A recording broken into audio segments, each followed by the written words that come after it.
প্রিয় দেশবাসী, আসসালামু আলাইকুম। 12ই ফেব্রুয়ারি এক প্রহসনের নির্বাচন অনুষ্ঠিত হতে যাচ্ছে।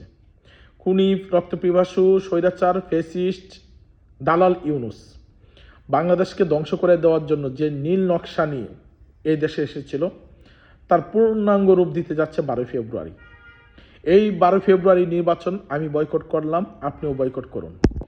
মনে রাখবেন, এই নির্বাচন আসন ভাগাভাগির নির্বাচন, এই নির্বাচন বাংলাদেশ বিরোধী নির্বাচন, এই নির্বাচন মুক্তিযুদ্ধ বিরোধী নির্বাচন।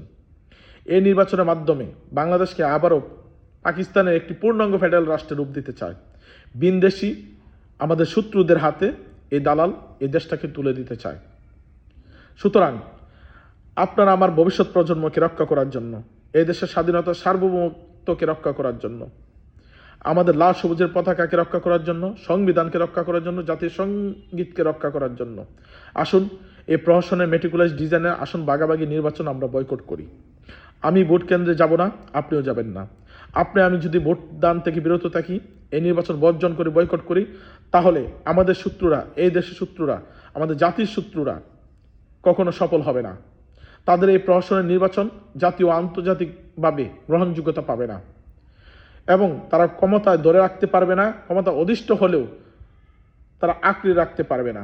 তাদের হাত থেকে আমরা এই দেশকে মুক্ত করব। আমরা লড়াই চালিয়ে যাচ্ছি, আমরা আন্দোলন করে যাচ্ছি। আপনারা প্রত্যেকটি দেশের সাধারণ মানুষ, নাগরিক, আপনারা আমাদের পাশে দাঁড়ান, আমাদেরকে সহযোগিতা করুন। বাংলাদেশের 70% মানুষকে মাইনাস করে এই নির্বাচন অনুষ্ঠিত হতে যাচ্ছে। যারা বাংলাদেশের পক্ষে, মুক্তিযুদ্ধের পক্ষে, 71-এর পক্ষে, সেই রাজনৈতিক দলগুলোকে বাদ দেওয়া হয়েছে।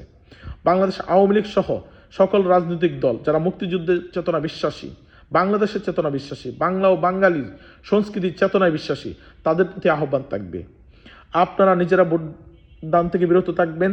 আপনাদের পরিবার, আত্মীয় স্বজন, পাড়া প্রতিবেশী, গ্রাম, মহল্লা সকলকে অনুরোধ করবেন এই নির্বাচন থেকে বিরত থাকার জন্য, ভোট দান থেকে বিরত থাকার জন্য। মনে রাখবেন, আপনার আমার ভোট বর্জনের মাধ্যমেই এদেরকে জবাব দেওয়া হবে। আমরা লড়াই চালিয়ে যাচ্ছি, এই দেশকে আমরা শত্রুমুক্ত করব, দালাল মুক্ত করব। আপনারা আমাদের পাশে থাকুন। জয় বাংলা, জয় বঙ্গবন্ধু, জয় তো জননেত্রী শেখ হাসিনা।